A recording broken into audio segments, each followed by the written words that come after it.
A graça e a paz, amada igreja. Que o amor do nosso Senhor Jesus esteja nos nossos corações essa manhã, amém, meus queridos? A oração, sem dúvida nenhuma, é algo de essencial importância para a nossa vida. E devemos sempre estar orando e vigiando nesse mundo no qual vivemos. E eu aproveito essa oportunidade também para pedir oração para um irmão que está aqui. É nosso irmão Renato, está ali atrás. Peço que os irmãos estejam orando pela vida de Renato, mas não só pela vida de Renato, mas por todos aqueles que trabalham no Evangelho, que andam nesse caminho da pregação da palavra e que precisam mais do que nunca estarem revestidos pelo poder de Deus e confiar plenamente na vontade do Senhor nas nossas vidas, amém? Começamos com esse pedido de oração. E meus queridos, eu queria falar com vocês sobre algo que tem tocado a minha vida recentemente e ultimamente, e tenho certeza que também tem tocado a vida dessa igreja. Desde o tema trazido pelo mês da família, que vem da carta de Paulo aos Efésios, até diversas pregações que têm sido feitas aqui na igreja, com textos extraídos desse livro, eu tenho visto a forma maravilhosa que o Senhor tem trabalhado conosco durante esse período, através dessa carta especial e importantíssima na obra paulina. E eu gostaria de fazer uma exposição geral de Efésios hoje. Uma vez alguém me perguntou se seria possível expor um livro inteiro da Bíblia em uma única oportunidade. E logicamente que se formos fazer isso de verso a verso, não será possível. A palavra de Deus é profunda e infinita, tanto quanto aquele que a inspirou. Mas nós podemos fazer um apanhado geral e formar uma ideia, um texto que leve a nosso entendimento em relação a uma carta da palavra de Deus. E eu gostaria de fazer isso com vocês hoje. E gostaria de começar pedindo que vocês abrissem as suas Bíblias na carta de Paulo aos Efésios, no capítulo 3, no versículo 14 ao 21.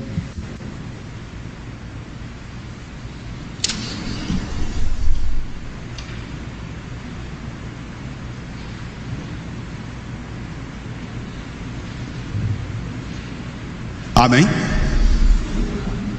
Na minha tradução está escrito assim. Eu começarei com o versículo par, o 14, e peço que a igreja me siga com os versículos subsequentes. Pode ser assim?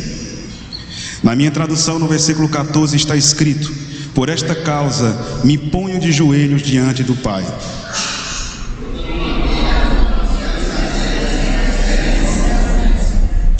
para que, segundo a riqueza da sua glória, vos conceda que sejais fortalecidos com poder, mediante o seu Espírito, no homem interior.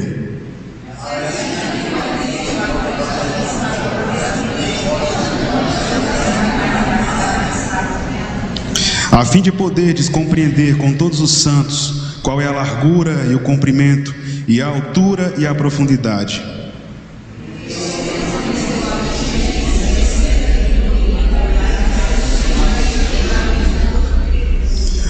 Ora, aquele que é poderoso para fazer infinitamente mais do que tudo quanto pedimos ou pensamos, conforme o seu poder que opera em nós.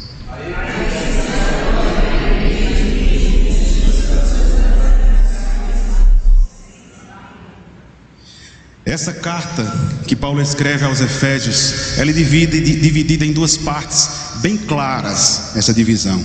E ele realiza essa divisão por meio de duas orações, das quais essa é a segunda. E essa oração nos dá uma perspectiva do que essa carta traz para nós. E essa divisão da qual falarei é de suma importância para a nossa igreja. Paulo escreve essa carta ao povo de Éfeso, o povo que residia em uma cidade ampla, grande, populosa. Existem divergências quanto a alguns escritores defenderem que tinha em torno de 250 mil habitantes, outros 400, 500 mil habitantes. Mas o que sabemos é que Éfeso era, depois de Roma, a maior cidade do Império Romano. Uma cidade imponente, muito conhecida em todo o mundo, por suas capacidades financeiras, pelo seu comércio forte, mas também pelo seu politeísmo, pela sua fé em vários deuses. Ali nós encontrávamos aquele sincretismo religioso comum daquela época e naquele império. E Paulo escreve essa carta em prisão. É uma das 4 cartas que Paulo escreve em prisão. Ele estava em Roma e escreve para essa igreja, não por problemas específicos que aquela igreja vivia, mas falou de forma exortativa para a igreja, e não só a igreja de Éfeso, mas várias igrejas que tiveram a oportunidade de ter contato com essa carta e aprender através dela. Porque conhecemos muito das práticas de ensino de Paulo através da carta aos Efésios. E hoje nós estamos aqui na igreja, Primeira Igreja Batista de Araripina, tendo a mesma oportunidade de nos relacionarmos com Deus por essa carta inspirada. No capítulo 1, Paulo nos traz a mensagem central do Evangelho, que fomos resgatados pela soberania do Senhor e por meio da sua vontade. Ele escreve: antes da fundação do mundo, Deus nos escolheu nele, para sermos santos e irrepreensíveis diante dele. Em amor nos predestinou para ele, para sermos adotados como seus filhos, por meio de Jesus Cristo, segundo o propósito de sua vontade, para o louvor da sua glória e da sua graça, que ele nos concedeu gratuitamente no amado. Nele temos a redenção, pelo seu sangue, a remissão dos pecados, segundo a riqueza da sua graça. O primeiro ponto que eu chamo a igreja a atentar nessa manhã é sobre a soberania do Senhor sobre a nossa salvação. E logo no primeiro capítulo da carta aos Efésios, Paulo enfatiza isso. Por que nós estamos aqui essa manhã? Porque estamos vivos, porque nos relacionamos com o Senhor por meio da sua palavra, porque estamos despertando a cada manhã, senão pelas misericórdias do Senhor e as escolhas dele. Nenhum de vocês estaria aqui nessa manhã se deixassem se levar pela sua inclinação natural. Mas foi preciso que o Senhor não só os convidasse para estar aqui conosco hoje, mas por meio da sua soberania os capacitasse para estar aqui entre irmãos e na presença dele. O Senhor é soberano sobre a nossa salvação. Nós somos salvos pela graça mediante a fé e não por obras, para que ninguém se glorie. Somos salvos e resgatados pelo nosso Senhor Todo-Poderoso, que não é apenas Criador, mas mantenedor da nossa vida. Por meio dos milagres dele, a cada dia, a cada manhã, nós estamos aqui, nós respiramos e nós vivemos, e principalmente temos a oportunidade de nos relacionarmos com ele. Nós estamos nessa manhã aqui para isso. E louvado seja o nome do Senhor, que nos reveste de poder e capacidade para, apesar das nossas inclinações de fazer o que não agrada ao Senhor, estarmos aqui nessa manhã. Porque poderíamos estar em qualquer outro lugar, poderíamos estar fazendo qualquer outra coisa que agradasse a nossa carne, mas se estamos aqui essa manhã, é porque o Senhor faz o trabalho de pastor que vai ao nosso encontro. Nós não escolhemos naturalmente a Deus, mas Ele, por meio do seu Espírito, nos capacita a fazer as escolhas. Aquela balança que desequilibrou no Éden com o pecado do homem, que deixou o homem pela sua natureza inclinado a não obedecer, é realmente equilibrada quando nos é imputado o Espírito de Deus que habita em nós. E louvado seja o nome do Senhor, que nos escolheu, que nos elegeu nele, para que estivéssemos nessa manhã, não em qualquer outro lugar, mas na presença dele, entre irmãos e na sua igreja. E meus queridos, nós sabemos que nos últimos dias nós veremos muito semelhante ao que houve nos dias de Noé. E quando eu olho para vocês nessa manhã, eu imagino a imagem da arca com aquelas pessoas dentro. E eu louvo ao Senhor porque Ele nos chamou para estar dentro da sua arca, a sua igreja, que Ele resgatou por um preço. Nós estamos aqui pelo resgate, pelo alto preço pago por Cristo na cruz do Calvário, que verteu o seu sangue por nós. E isso nos dá um senso de responsabilidade, e também nós nos sentimos mais confortáveis em sabermos que, apesar das nossas limitações, e são muitas as nossas limitações, a cada dia, quando paramos para refletir quem somos e tentamos olhar para nossas atitudes e o que se passa dentro de nós, nós percebemos quão limitados nós somos. É por isso que a palavra de Deus, o próprio Senhor no Sermão do Monte, nos pede que sejamos pobres de espírito, que tenhamos essa consciência de que sem Ele nada somos. E quando nós olhamos para esse Deus perfeito, com sua lei perfeita, e imaginamos que passaremos em um determinado momento por um julgamento através dessa lei perfeita. Se olharmos para nós e para as nossas capacidades, o que vai vir sobre nós nada mais vai ser do que desespero. Mas quando eu sei por meio da palavra de Deus que foi Ele que veio ao meu encontro, que foi Ele que foi me buscar onde eu estava, foi Ele que foi buscar você onde você estava, é Ele que preenche você com a sua presença, é Ele que habita dentro de você, é Ele que te capacita para a vida eterna, aí eu me sinto mais do que vencedor em Cristo Jesus. Não pelos meus méritos, porque eu não posso, não pelos seus méritos, porque você não pode, mas unicamente pelos méritos do único que poderia no universo, e esse é o Senhor Jesus que morreu por você. O Senhor é soberano sobre a nossa salvação, mas isso não nos exime da nossa responsabilidade humana.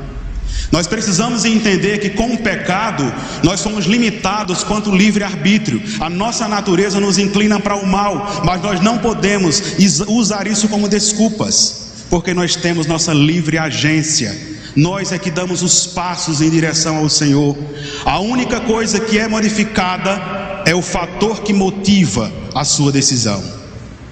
Quando não estamos no Senhor, os fatores que motivam as nossas escolhas não é outro senão a nossa carne.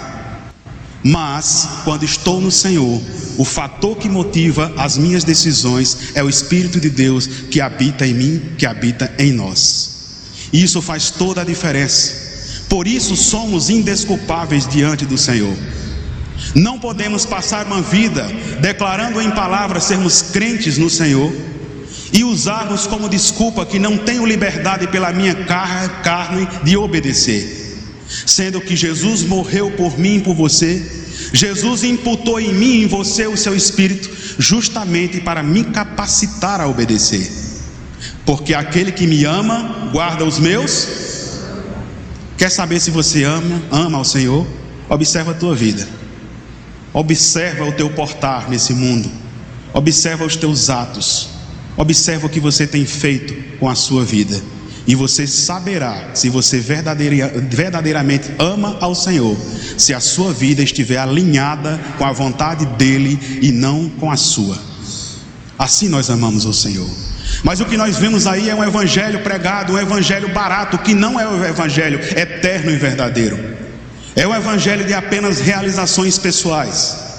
Pessoas que vêm à igreja, que dizem em palavras buscar a Deus, mas que na realidade estão buscando os seus próprios anseios, os seus próprios desejos. É o que Paulo fala sobre pregar para si mesmo. Muitas pessoas e muitos grupos buscam não só pregar para si mesmos, mas ouvir pregações que são direcionadas unicamente à sua satisfação pessoal. Quantos aqui verdadeiramente estão nessa manhã buscando ser preenchidos pela vontade de Deus e não a sua? Porque aqui não há diferença. Não há judeu, não há grego, não há branco, não há grego, não há negro, não há homem, não há mulher. Porque para o Senhor não há acepção de pessoas. Nós somos um único povo em Cristo, e Ele deu sua vida não para salvar uma pessoa, mas para resgatar a sua igreja, o povo de Deus resgatado pelo santo sangue do seu Filho. E é isso que nós aprendemos no capítulo 1 de Paulo. No capítulo 2, Paulo descreve a forma maravilhosa com a qual o Senhor nos resgatou da prisão dos pecados e delitos para o reino da sua graça. E eu selecionei um texto áureo para lermos. Ele lhes deu vida quando vocês estavam mortos em suas transgressões e pecados, nos quais vocês andaram noutro tempo, segundo o curso deste mundo, segundo o príncipe da potestade do ar, do espírito que agora atua nos filhos da desobediência. Nós vivíamos afastados de Deus, destituídos da sua glória, andando em caminhos distintos daqueles que estão em acordo com a palavra de Deus. Mas Ele nos resgatou do reino das trevas, da desobediência e do pecado, para o reino da luz, o reino do seu Filho amado. Você foi resgatado, meu querido. Nós fomos resgatados quanto igreja, e precisamos mais do que nunca entender o nosso papel nessa terra, a responsabilidade que temos através desse resgate que foi operado por nós. Sem Ele nós estaríamos nesse momento fazendo qualquer coisa que seja desse mundo, de acordo com o que esse mundo ensina. Mas pelo seu infinito amor, que nos amou quando ainda éramos seus inimigos, Ele nos resgatou, Ele nos buscou e Ele nos trouxe até aqui. E não só isso, trabalha em nossa vida, de dentro de nós, gerando uma transformação a ponto de que a minha vida reflita novamente a imagem a qual eu deveria refletir desde a criação do mundo. Nós fomos criados à imagem e semelhança de quem? E hoje, o que sobrou depois do pecado, senão um rascunho mal feito do que Deus criou? Mas o projeto central do Evangelho de Deus é um projeto de resgate da vida. É um resgate de um povo, é o resgate de uma igreja, é o resgate do seu coração de pedra para transformá-lo em um coração de carne, que volte a amar, que volte a obedecer, que se alegre na presença de Deus, que se alegre de estar aqui a cada vez na casa de Deus. Porque o nosso coração se alegra com muita coisa nesse mundo. Mas mesmo dizendo muitas vezes em palavras que nos alegramos em estar na casa do Senhor, eu digo que para vocês lá no íntimo, muitos de nós nos alegramos muito mais fazendo qualquer outra coisa que seja e não estar na casa do Senhor. E nós dizendo, alegrei-me quando me disseram, vamos à casa do Senhor, e vem arrastando a cabeça no chão para a igreja. E vem com a tristeza que não reflete essa alegria da salvação, da qual nós vemos Davi clamando a Deus que dê, Senhor, devolve-me a alegria da salvação. E eu gostaria de clamar não só por minha vida, mas que vocês também clamassem pela vida de vocês e por essa igreja. Senhor, devolve-nos a alegria da salvação. A alegria de termos sido resgatados, trazidos para o seu aprisco, cuidados como ovelhas, ensinados por Ele, transformados por Ele. E isso deve levar o nosso coração à mais profunda alegria. Porque tudo isso que o Senhor faz por nós, Ele transcende, Ele excede o nosso entendimento. O Senhor é infinito e nós somos finitos. E todas as coisas que Ele faz por nós, que Ele nos dá de presente, nós não conseguimos entender. Não é à toa que a palavra de Deus diz que o Senhor colocou dentre nós na eternidade, mas que nós não conseguimos compreender. Ele diz que nos dá uma paz que excede todo o nosso entendimento, uma alegria que excede todo o nosso entendimento. E muitas pessoas imaginam essa alegria e essa paz como essa paz e essa alegria que o mundo nos ensina.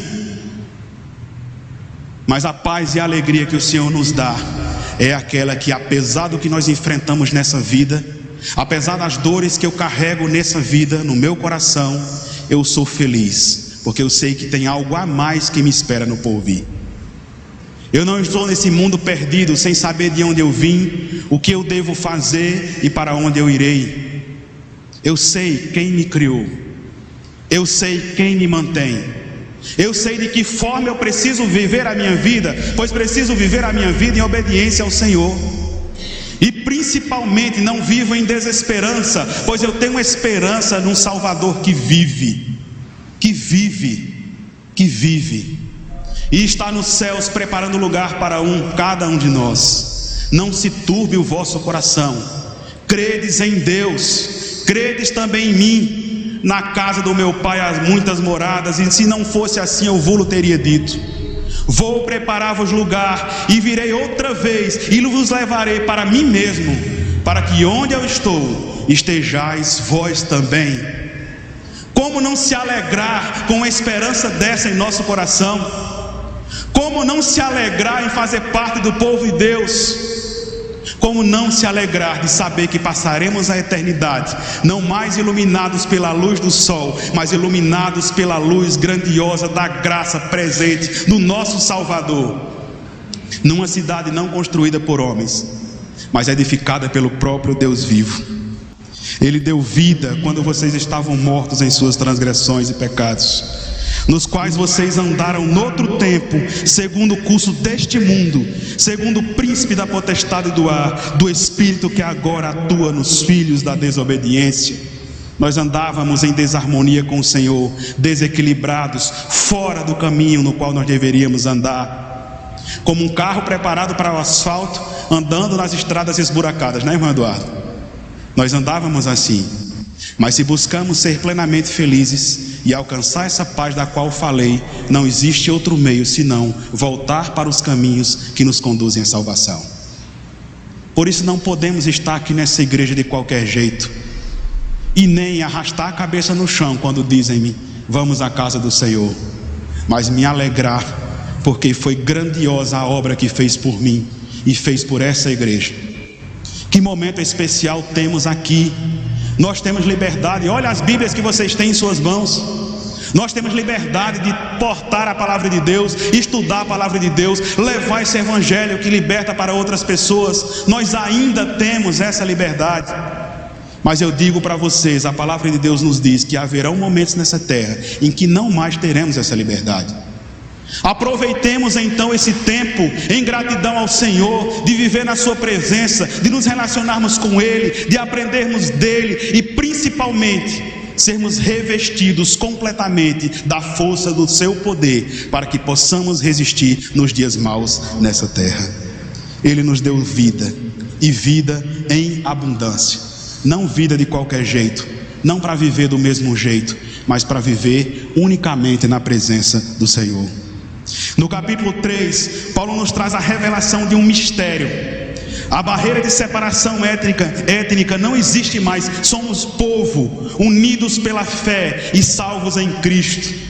Ele diz, pois segundo uma revelação me foi dada a conhecer o mistério, conforme escrevi há pouco, resumidamente. Ao lerem o que escrevi, poderão entender a minha compreensão do mistério de Cristo, o qual em outras gerações não foi dado a conhecer aos filhos dos homens, como agora foi revelado aos seus santos apóstolos e profetas pelo Espírito.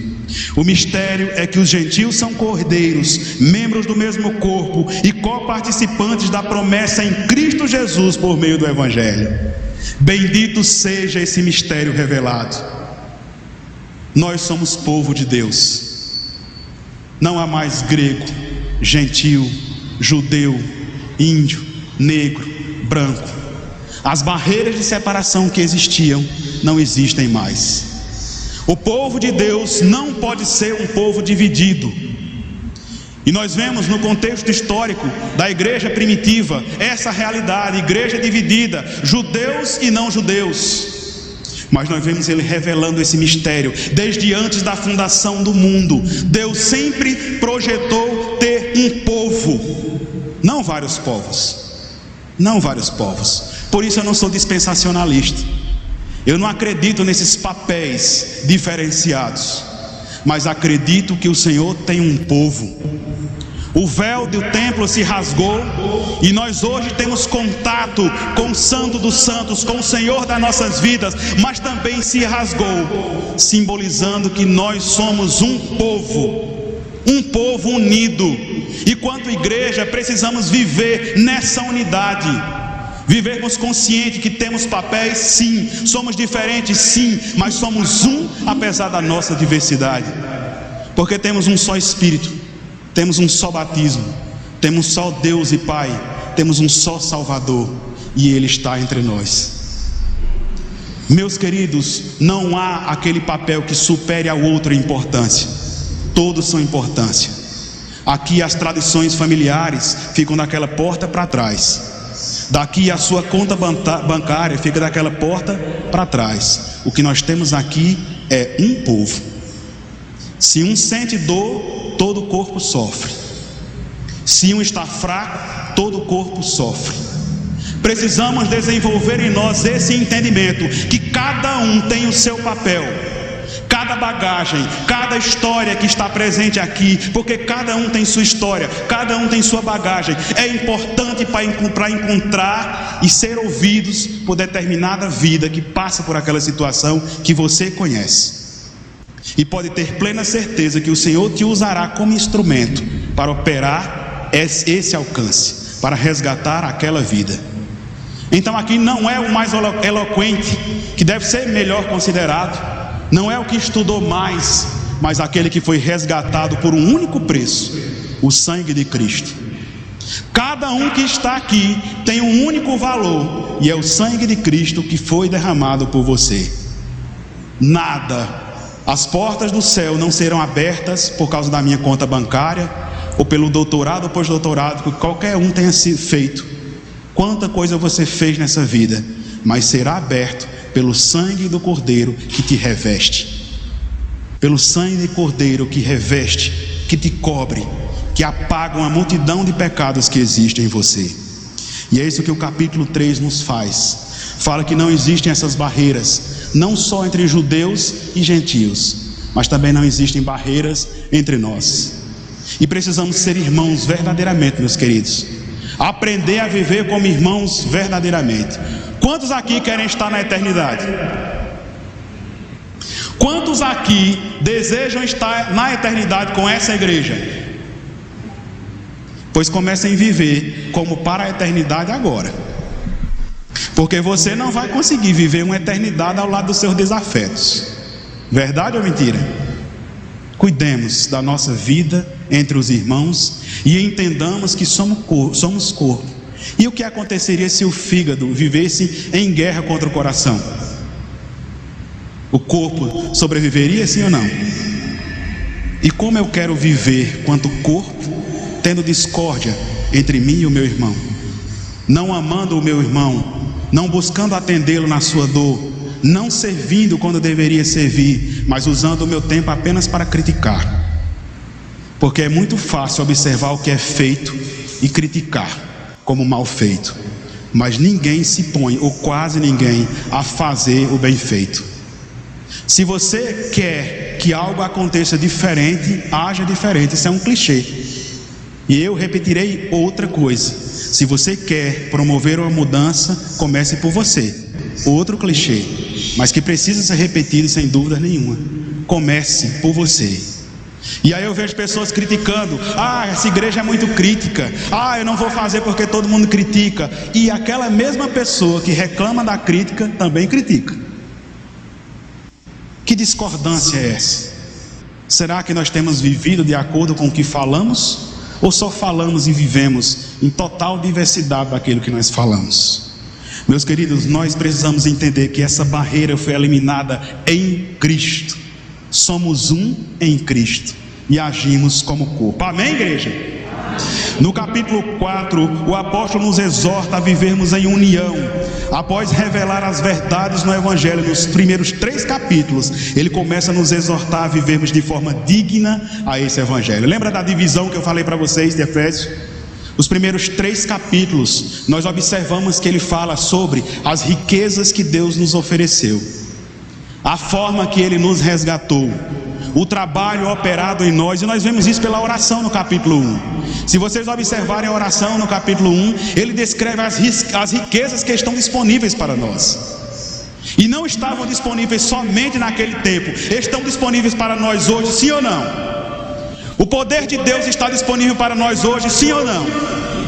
As riquezas das quais Paulo fala em sua oração no capítulo 1 de Efésios são as riquezas que estão presentes para nós, dentro de nós e entre nós. Precisamos abraçar, e eu não vou falar toma posse, viu? Precisamos entendê-las e interiorizar as riquezas de Deus para nós. E ele, a partir do capítulo 4, começa a outra parte da carta de Efésios.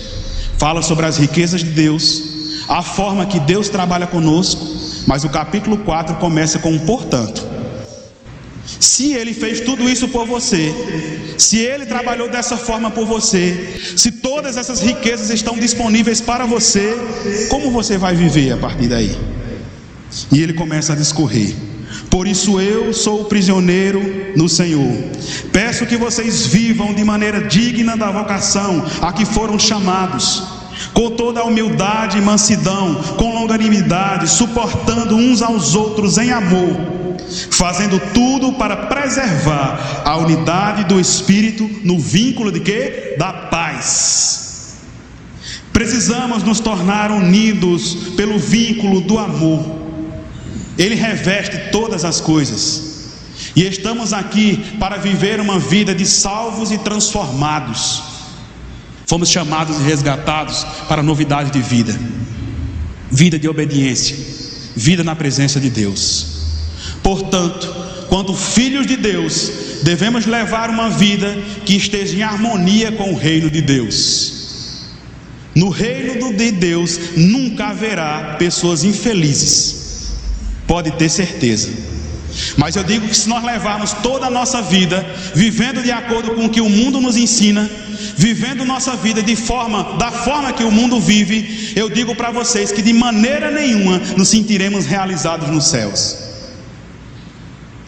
Diversas vezes na minha vida eu imaginava que Deus era um Deus tirano, que vivia buscando uma forma de nos tirar a salvação.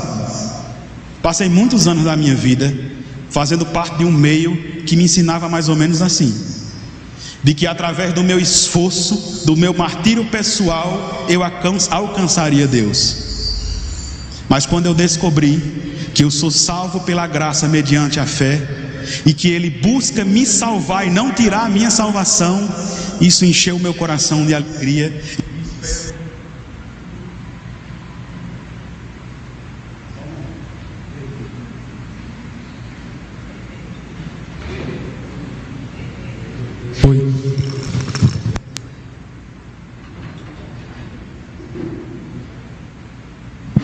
E espero que a igreja também tenha o seu coração repleto de alegria, porque sabemos que temos um Deus que nos busca. Não é preciso que esse meu esforço me salve, mas eu tenho que entender que após ser salvo, eu sou chamado para algo que me custa tudo, que é um processo de transformação e santificação. Serei salvo por esse processo? Não, eu já fui salvo por Cristo. Eu já sou habitado pelo Espírito, mas eu preciso dessa transformação, de forma que eu adentre os portões celestiais e me sinta plenamente feliz na presença de Deus e com aquilo que Ele vai me oferecer. Por que eu oro? Porque Deus precisa? Deus precisa das nossas orações, meus queridos? Quem precisa das nossas orações? Por que eu preciso passar por um processo de transformação? Porque Deus precisa? Ou porque eu e você precisamos passar por esse processo de transformação? Pensem na vida de vocês, desde o momento que vocês aceitaram Cristo na sua vida e a sua vida hoje. Eu tenho plena certeza que existe uma diferença grandiosa entre o homem e mulher que você foi e o homem e mulher que você hoje é. Quem operou essa transformação em você? Porque você precisa. Porque nós estamos sendo trazidos de volta para o caminho. Só que por muitas vezes nós estivemos tão distantes, em caminhos tortuosos, que para trazermos de volta, nós passamos por alguns obstáculos no caminho, até que nos coloquemos de volta no caminho aplainado pelo Senhor, porque Ele nos conduz às águas tranquilas. Mas existe um percurso que as ovelhas farão entre o momento que estavam perdidas até as águas tranquilas. Eu tenho certeza que todos vocês passaram por momentos na vida em que o Senhor tem trabalhado e tirado de vocês algo para prepará-los para um futuro glorioso na sua presença. Por isso devemos dar graças a Deus e glórias a Deus por tudo que Ele fez por nós, incluindo os obstáculos que encontramos pelo caminho, e principalmente porque não é à toa que a palavra de Deus nos diz que nós aprendemos muito mais com a dor, com o sofrimento, do que com a alegria. Porque nós passamos por essas provas de fogo, e quando o Senhor vai cuidar da sua videira, quando Ele vai podar os seus ramos, aqueles ramos sofrem a agressão do corte, eles sofrem o dano da agressão da limpeza, mas é necessário para que produzam fruto, e fruto em abundância. Então, se você enfrenta alguma dificuldade na sua vida, se você tem encontrado obstáculos no seu caminho, saiba que todas as coisas colaboram para o bem daqueles que amam a Deus e são chamados segundo os seus propósitos. Nós teremos a nossa imagem transformada, sim ou não? Na imagem de quem? E esse processo de transformação pode doer ou não? Precisamos entender isso, que no mundo teremos aflição, mas que tenhamos bom ânimo. Ele venceu o mundo, nos transformará, e na sua imagem também venceremos o mundo. Amém? Não pelas nossas forças, senão pela graça, mediante a fé.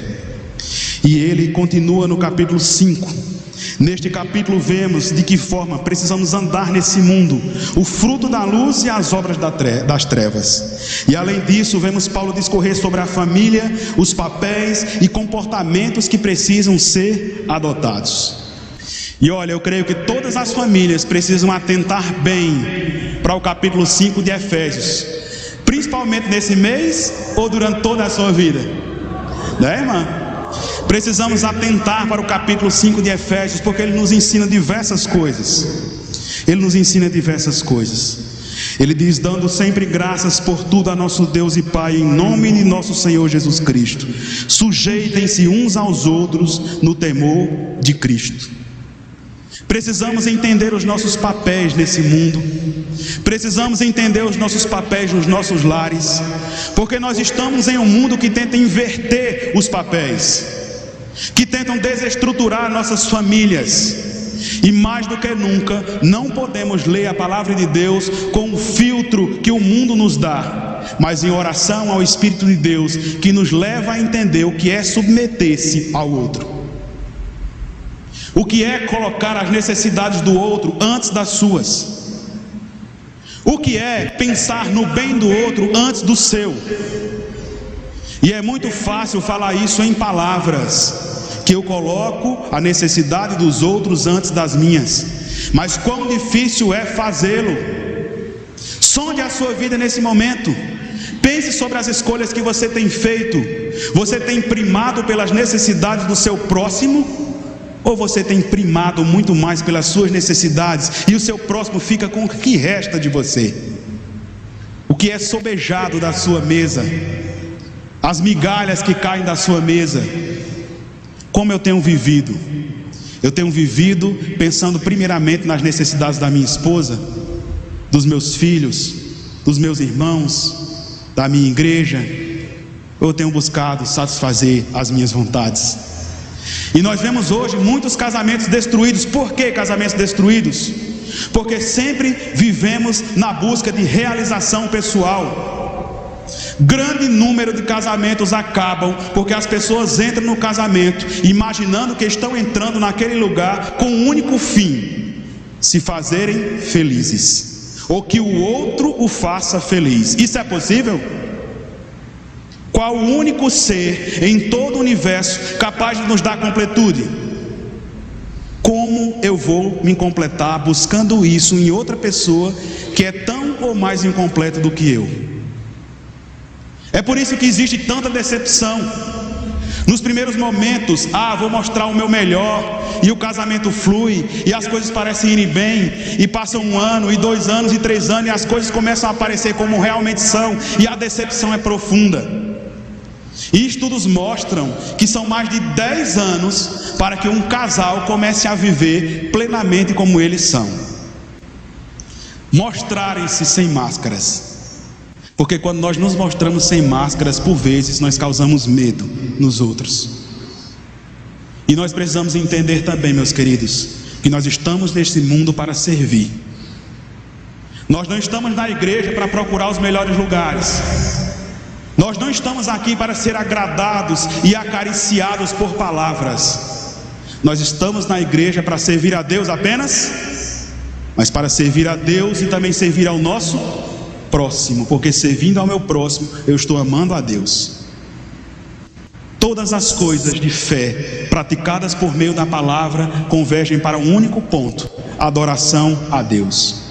Portanto, se eu cumpro o mandamento da palavra de amar o meu irmão, eu estou amando a Deus, porque estou obedecendo aos seus mandamentos. Aquele que me ama, guarda os meus, e ele diz que você ame o seu irmão. Sirva o seu irmão. Mas nós vivemos em um mundo que nos ensina a buscar essa glória pessoal, sermos reconhecidos. Muitas vezes nós nos portamos na igreja de determinada maneira, nós pregamos, nós cantamos, nós louvamos e dizemos para nós mesmos: estou fazendo isso para o Senhor. Mas muitas vezes nós nos pegamos fazendo o que falei no começo da mensagem que Paulo falou, pregando para nós mesmos. Por que você está aqui? Verdadeiramente para agradar a Deus, ou para sair daqui com o seu coração satisfeito porque ouviu o que você queria ouvir. Porque eu garanto a vocês que essa igreja estaria lotada com 200 pessoas aqui, se essa igreja falasse o que esse povo que está aí fora quer ouvir. Mas quando nós falamos a palavra de Deus, quando nós somos enfáticos em defender o evangelho eterno, o que é que acontece em relação a nós e o mundo? Resistência do mundo a nós. Mas vamos mudar ou adaptar o nosso evangelho por isso, sim ou não? O evangelho é eterno, sim ou não?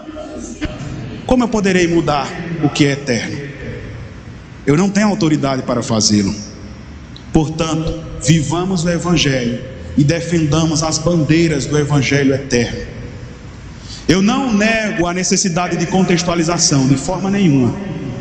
Nós precisamos de contextualização, precisamos entender o tempo em que vivemos. Tenho conversado com o pastor Marcos sobre isso, sobre as tecnologias que estão em torno de nós, a forma de alcançar pessoas através dessa tecnologia. Mas não podemos adaptar o evangelho às necessidades modernas. Precisamos ser defensores dessas bandeiras. Podemos usar meios tecnológicos para alcançar jovens, mas não podemos modificar o evangelho para alcançar jovens, porque o evangelho é eterno. E se eu falo como alguns, até pastores falam, que há necessidade da Bíblia ser mudada, nada mais sou do que um herege. Porque a palavra de Deus é divinamente inspirada por Ele é eterno, e os seus reflexos que são observados na sua palavra também o são. E nós não temos que fazer isso, muito pelo contrário, precisamos entender que estamos portando as bandeiras do evangelho nesse mundo. Nós somos as cartas de Deus, conhecidas e lidas por todos, não em tábuas de pedra, mas em tábuas de carne, do coração. Vocês são cartas de Deus, defendam esse evangelho, vivam esse evangelho. É isso que nós precisamos fazer. E no capítulo 6, ele chega no ápice dessa carta, porque ele discorre nos 3 primeiros capítulos sobre tudo que o Senhor fez por nós e nos oferece.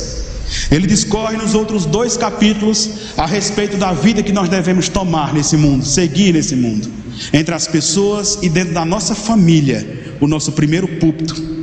E no capítulo 6 ele chega em um momento importantíssimo, porque ele fala sobre o que nós devemos fazer para resistir a esse mundo. E não é outra coisa que precisamos fazer senão nos revestirmos de Cristo e da força do seu poder. Eu queria que vocês lessem comigo agora. Vamos ler juntos Efésios capítulo 6, a partir do versículo 10. Eu sei que é um versículo, um trecho, uma perícope extremamente conhecida por todos, mas não custa nada lermos até a volta do Senhor, amém? Vamos ler juntos? Podemos acompanhar pelo o Data Show, que aí a gente vai ficar com uma única linguagem. Vamos lá? Quanto ao mais, sejam fortalecidos no Senhor e na força do seu poder. Vistam-se com toda a armadura de Deus para poderem ficar firmes contra as ciladas do diabo. Porque a nossa luta não é contra a carne e o sangue, mas contra os principados e as potestades, contra os dominadores deste mundo tenebroso, contra as forças espirituais do mal nas regiões celestiais. Por isso peguem toda a armadura de Deus, para que vocês possam resistir no dia mau, e depois de terem vencido tudo, permanecer inabaláveis. Portanto, fiquem firmes, cingindo-se com a verdade e vestindo a couraça da justiça. Tenham os pés calçados com a preparação do evangelho da paz, seguindo sempre o escudo da fé, com a qual poderão apagar os dardos inflamados do maligno. Usem também o capacete da salvação e a espada do Espírito, que é a palavra do Deus vivo. Orem em todo o tempo no Espírito, com todo tipo de oração e súplica, e para isto vigiem com toda perseverança e súplica por todos os santos. Amém, meus queridos? Quer você vencer o mundo? Sim ou não, igreja? Cadê a alegria da salvação, igreja? Querem vocês vencer o mundo, sim ou não? Sim. Está aqui a fórmula: cingindo os vossos lombos com o quê? Com a verdade. Precisamos ter a verdade dentro de nós e na nossa boca, porque a boca fala o que o coração. Precisamos viver a verdade, ser habitados pela verdade, porque o nosso mundo ensina verdades relativas, mas nós não acreditamos em verdades relativas. Nós não acreditamos que cada um tem a sua verdade, mas nós acreditamos na personificação da verdade, que é Cristo Jesus. Porque ele diz: eu sou o caminho, a verdade e a vida. Ele não é uma verdade, ele é a verdade e a vida. Precisamos ser revestidos pela verdade. E ele parte que nós devemos nos cobrir, nos vestir com a couraça de quê? Da justiça. Nós somos justos pela nossa natureza, mas nós somos justificados. Por isso precisamos nos vestir da justiça de Cristo, para que nós possamos enfrentar os dias difíceis nesse mundo. Nós precisamos estar revestidos pela justiça de Cristo e não a nossa própria justiça. Nós não seremos justos, mas sempre seremos justificados pelo Senhor e pela sua obra. Nós devemos também usar o escudo de quê? Da fé. É o escudo da fé que nos protege, que nos livra. Porque se eu tenho fé em Jesus Cristo, o meu Salvador e o meu mantenedor, eu entendo o que está escrito nos Salmos: aquele que habita no esconderijo do Altíssimo, à sombra do Onipotente descansará, porque ele é meu refúgio e fortaleza, seguro, presente na tribulação. Levanto os meus olhos para o monte, de onde vem o meu socorro? O meu socorro vem do Senhor, que criou os céus e a terra. Isso vem pela fé. E quantas batalhas nós enfrentamos nessa vida, e o Espírito Santo nos traz essa força, esse escudo que nos blinda e nos protege, que é a fé no nosso Salvador, mantenedor, que nos reveste e nos livra das condenações do pecado. Porque ele diz que a escrita de dívida que era contra nós, ele removeu, pregando-a na cruz. Ele também fala que nós devemos usar o capacete de quê? Da salvação. É você salvo? Amém? Você perde a sua salvação? Porque aquele que começou a boa obra, sinta-se seguro na salvação do Senhor. Faz parte do seu indumentário de guerra o capacete da salvação. Você não perde sua salvação. Ele fez isso por você. Se você tivesse conseguido a sua salvação pelo pastor Hélio, você perderia sua salvação. Se você conseguir a sua salvação pelo pastor Marcos, você perderia sua salvação. Mas você recebeu a coroa da vida pelo Senhor da sua vida, Senhor de todas as coisas. Você passa por dificuldades, você passa por tribulações, mas no fim você receberá a sua coroa. Porque lá em Tiago 1,12 está escrito: bem-aventurado é aquele que suporta com alegria a provação, porque depois de aprovado receberá o quê? A coroa da vida. Porte a coroa, segure a coroa e saiba dentro de você que quem te deu não está em busca de tirar de você. Muito pelo contrário, ele está para te fortalecer, para te preencher, para te preparar, revestir você, para que você enfrente esse mundo, não como um soldado derrotado, mas como um soldado vencedor, pela obra feita por você na cruz do Calvário. É isso que ele faz por nós. E ele diz que nós devemos portar a espada do Espírito, a espada do Deus vivo, que é a palavra de Deus. Porte a palavra de Deus com fé, com força, porque lá em Hebreus está escrito que ela é viva e eficaz e mais penetrante do que qualquer espada de dois gumes. A espada de Deus é viva e eficaz, mais do que suficiente para quebrar as prisões do pecado nesse mundo. O que nós precisamos é entender a força e o poder que essa palavra tem. Não é apenas um livro, mas é a espada do Espírito, é a palavra de Deus. E Jesus diz: vocês estudam as Escrituras porque pensam ter nela a vida eterna, mas eu lhes digo, são elas que testificam de mim. Não é o papel e não são as palavras que salvam a nossa vida, mas aquele que é testificado por meio dessa palavra, porque da primeira folha à última, essa palavra fala de alguém, e esse alguém é Jesus Cristo, nosso Senhor. Portemos essa espada com responsabilidade e conscientes do seu poder. Não façamos dela um amuleto nos nossos lares. Leiamos a palavra de Deus, nos relacionamos com Ele por meio da sua palavra. Precisamos viver. Vamos ver tantas pessoas amadas caminhando para o abismo sem fazer nada, ou vamos nos relacionar com essa palavra, ser preenchidos por essa palavra e levar esse evangelho para outras pessoas? Assumamos o nosso papel nessa terra, igreja, não em palavras, mas em ação, em vida. Não resta mais tempo, não existe tempos mais últimos do que os últimos tempos, e nós estamos neles. Vivam de acordo, se relacionem com a palavra de Deus. Ela reflete a história não só do homem, mas principalmente do que Deus fez por cada um de nós. Ela fala sobre Jesus, do começo ao fim. E ele encerra pedindo que nós devemos vigiar e orar. Precisamos buscar a palavra de Deus e vigiar constantemente, orar constantemente. Isso quer dizer, irmão, que eu devo me ajoelhar o tempo inteiro nas praças públicas para as pessoas verem que eu estou orando? Mas que eu viva a minha vida em atitude de oração, ligados a Deus a ponto de que todas as minhas escolhas, que em todos os momentos o Senhor esteja comigo, ao meu lado, que sua vontade pese na minha balança.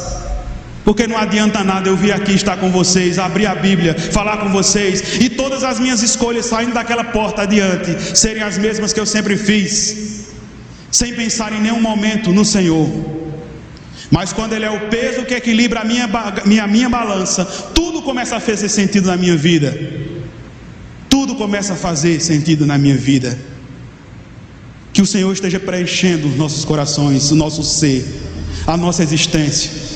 Que nós vivamos unicamente para a sua honra, a sua glória e o seu louvor. Que nós entendamos o nosso papel nessa terra. Que nós aceitemos toda a maravilha que o Senhor fez, faz e fará por nós. Todo o poder que está disponível ao seu alcance, só precisa estirar os braços e pegar, e atuar nesse mundo doente, e salvar pessoas doentes, pessoas sem esperança. Vivam com esperança de forma que leve esperança para outras pessoas, meus queridos. Não vivamos vidas vazias. Não coloquemos em primeiro lugar as coisas da nossa vida, as nossas escolhas pessoais, o nosso trabalho, a nossa própria família, mas o reino de Deus precisa estar em primeiro lugar em nossa vida, e todas as outras coisas Ele nos dará. Essa é a minha oração essa manhã, e é a oração de Paulo. Eu queria pedir que vocês lessem com atenção a primeira oração de Paulo no capítulo 1, versículo 15 a 23, em casa. Esse é o desafio. E a segunda oração de Paulo no capítulo 3, do versículo 14 ao 21. E vocês entenderão o clamor e o apelo que Paulo fez pela vida de Efésios. Segunda, Efésios 3, 14 a 21. E o que o Senhor trabalhe na vida de vocês, trabalhe nessa igreja e nos use e preencha, apesar das nossas limitações. Esse é o nosso desejo, em nome de Jesus, e que Ele esteja conosco para todos sempre.